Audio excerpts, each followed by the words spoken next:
I'm Tom Trombley, Vice President and Chief Historian at the Castle Museum of Saginaw County History, and I'm going to talk today about our new lumbering exhibit at the museum.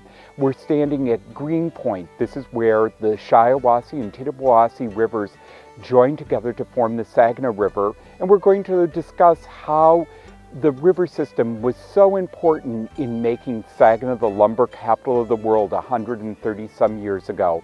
Please enjoy the presentation.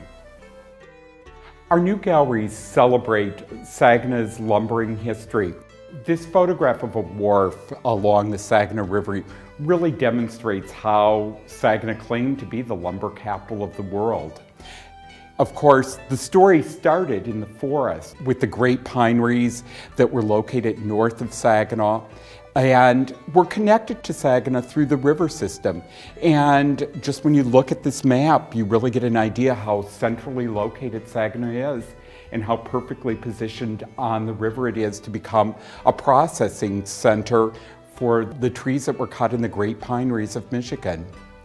It was a very labor-intensive, very difficult task. People worked in lumber camps in the wood under very primitive, difficult conditions.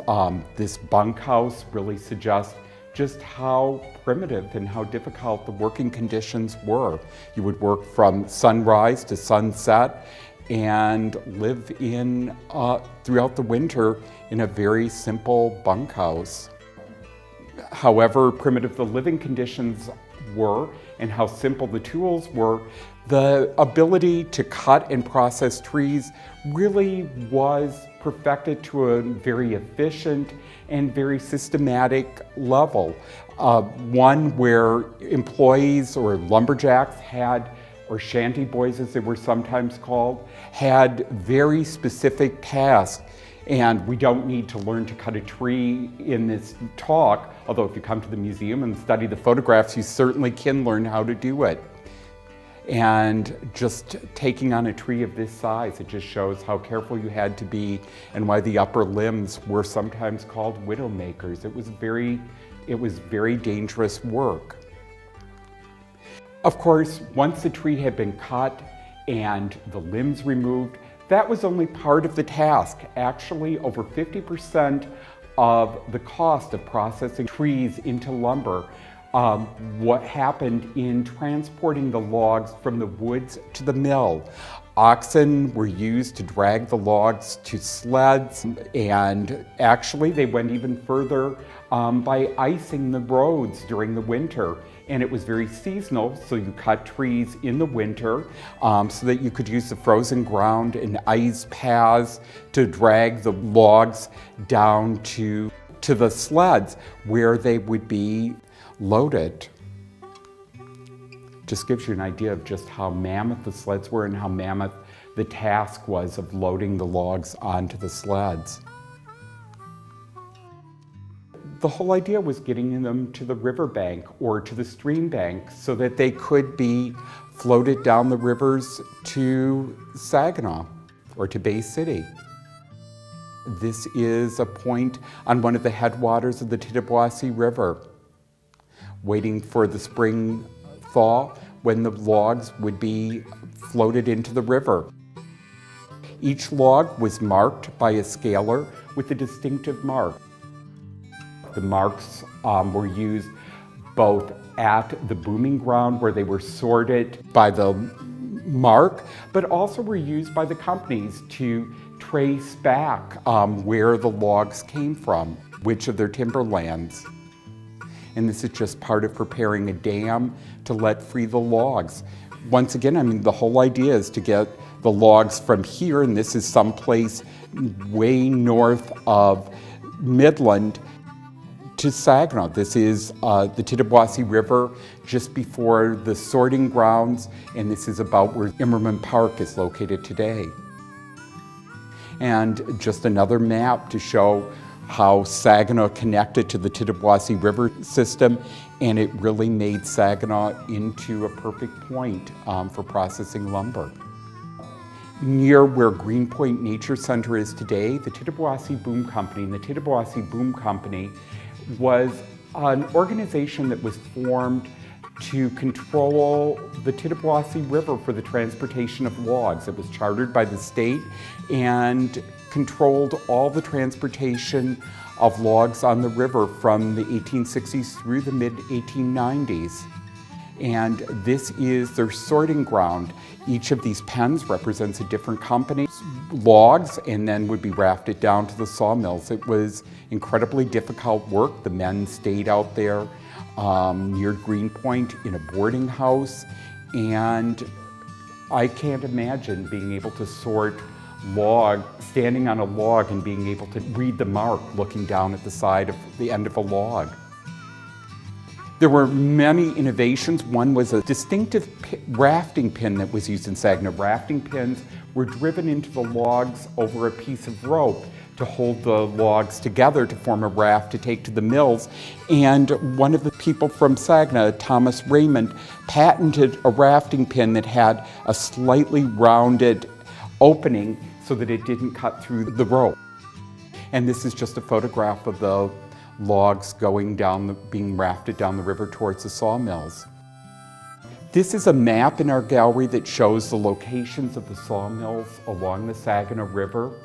And it's really important to look at how the river was reworked to accommodate the transportation of logs. It was said that in the city of Saginaw during the peak of the lumber boom, you could never walk away from the sound of a sawmill, that you could hear it throughout the community. There were marshes along the river, and those were dredged and made into places called log booms, where the logs were stored until they were cut into lumber at the mill. It just gives you an idea how the sawmills were constructed around the natural landscape of the rivers, and the natural landscape was reworked for lumbering. It just gives you an idea of the amount of labor that went into processing lumber, logs into lumber. This is a chart of Saginaw's lumber production, and the peak year is 1882, and you can see how dramatically it falls off by the late 1890s. Basically, by the mid-1890s, lumbering, is for all intents and purposes, is done in Saginaw, and the community had to look for new industry and new opportunities. Creating dressed lumber wasn't the only thing that sawmills did. They manufactured shingles, and a companion industry was salt. Saginaw has vast quantities of salt brine underground. The excess heat and steam from the sawmills and the scrap lumber was burned to generate heat that would evaporate the salt brine. And if you look carefully at this photograph, you can see the salt well housing over the salt well. And this is a chart or a drawing we have in the exhibit that demonstrates how the arrangement of a sawmill and brine production work together. Just gives you an idea of how extensive lumbering was in the community. Of course, Saginaw, the river, not only provided a way of getting the logs down to the city, it also provided a way to ship lumber out to cities along the Great Lakes, and then by train to other communities. And this is near Mackinac Street, and you can also see barrels of salt being shipped out on a barge. The railroad was an important part of the shipping process as well. The railroads were developed to ship lumber from Saginaw. Of course, lumbering gave rise to some incredible fortunes, and it also built a prosperous community that thrived. It was the third largest city in the state of Michigan and was the center of Saginaw County. This is a courthouse constructed in the 1880s.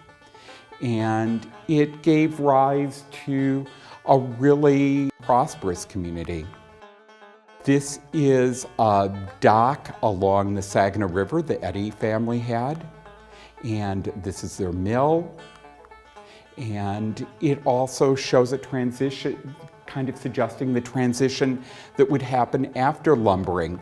In fact, in this photograph on the right, you can see really the next chapter of Saginaw, which would be coal mining. The building on the right is a coal wash house, and this is a coal mine in Saginaw County.